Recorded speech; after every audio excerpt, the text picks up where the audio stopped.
Today we're going over the $2,000 dirt bike versus a $5,000 dirt bike.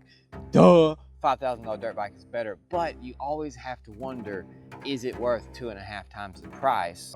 Now, this is gonna be a quick test. It's gonna be drag, hill, brakes, range, and a twist that could flip the winner. Now I'm gonna throw the grading rubric up here because it's not just gonna be as simple as, you know, obviously that's a $2,000 electric dirt bike versus a $5,000 dirt bike. You know. Okay, we have the $2,000 budget e-moto, RTR LITE by Electro & Co. We got a peak 5,000 watt, 60 volt, 20 amp hour battery. This bad boy is pretty nice, smaller tires. It is the size of a 110cc bike versus the $5,000 fucking Trail Punisher, E-Ride Pro 2.0, 72 volt, 40 amp hour battery. We have a 12 kilowatt peak motor. We have regen braking, so the brakes are super solid on there as long as you play it along with it. We are just going to compare these two as best we can in terms of things that aren't just raw top speed. That's 45 miles per hour, that's 65 miles per hour. I've only seen 58 on that, and I've only seen 43 on that, but nonetheless, we're going to go over everything, not just top speed, because more things than that matter. Quality of the build and the parts used are incredibly important.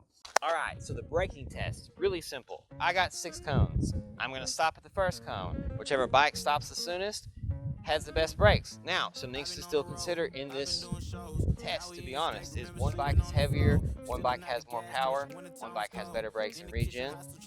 It is what it is. I lost all the audio.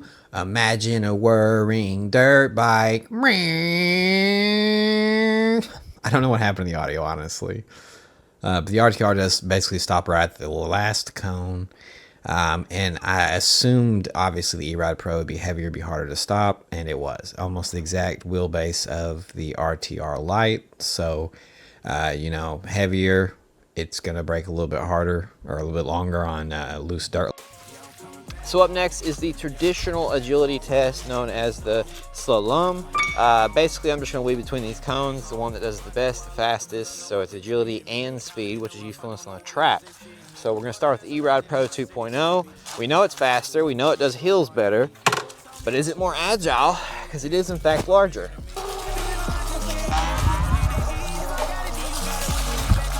Oh, I hit a cone, that's minus a point, dog. And then I missed one, it's minus 2 points, dog. 3 points max, that's fucked. The perspective of a person who has been riding for a year.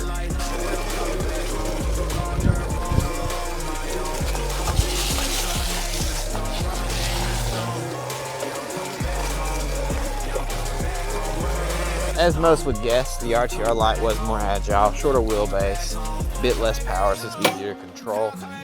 It was noticeably easier to do it on that than it was on that, something that needs that much control and finesse. Some of these tracks are meant for smaller bikes, so this bike would be easier in a lot of those situations. So as you can clearly see so far with these two bikes, there's some noticeable differences in some areas. It's 65 peak or max speed, it's 45 max speed. We know those things, so that we're not even doing that test.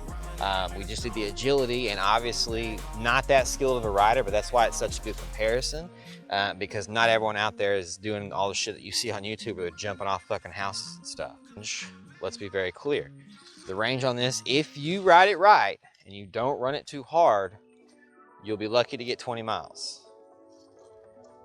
If you don't ride it hard, you know, if you stretched it, you could easily get 50, 60 miles out of it, depending on how you ride, because the power is just there. It moves me that much easier. It doesn't fight that much.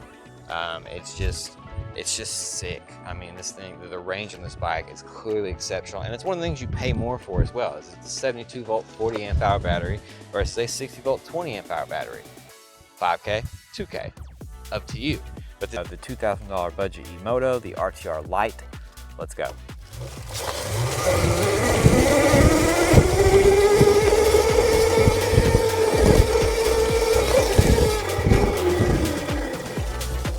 Alright, 3, 2, 1, go.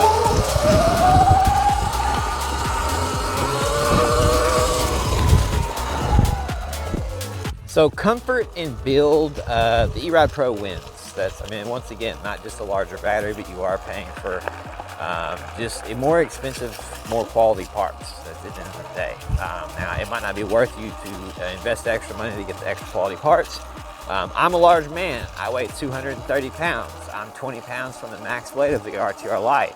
The E-Ride Pro has a lot more room for me and a lot more power. And also the seat's a lot more comfortable. Everything about the bike just feels a bit more just dense quality. Now, that's not talking any crap on the RTR LITE. It's just one costs a lot more for a reason, it would seem, and it's not just the power, it seems it's also largely the quality. Underwent cone. Oh God, about lost that bitch. And it would seem I just got a message on my smartwatch. We have a twist extra step, extra test is a gravel sprint. Everyone, great thing to test these bikes on, not just dirt, not just asphalt. You've seen all my videos on asphalt and on dirt. Gravel, I broke my wrist on gravel. Gravel's a very fine thing to learn how to ride on and not ride on. And more power sometimes doesn't mean anything better. It also sometimes means you have less control. So we are just doing a gravel test from those cones to this cone. Take off to get here, gonna time it, yada, yada, yada. Don't wanna hit the camera. You get the gist. Rockin' Crocs, son, don't do it.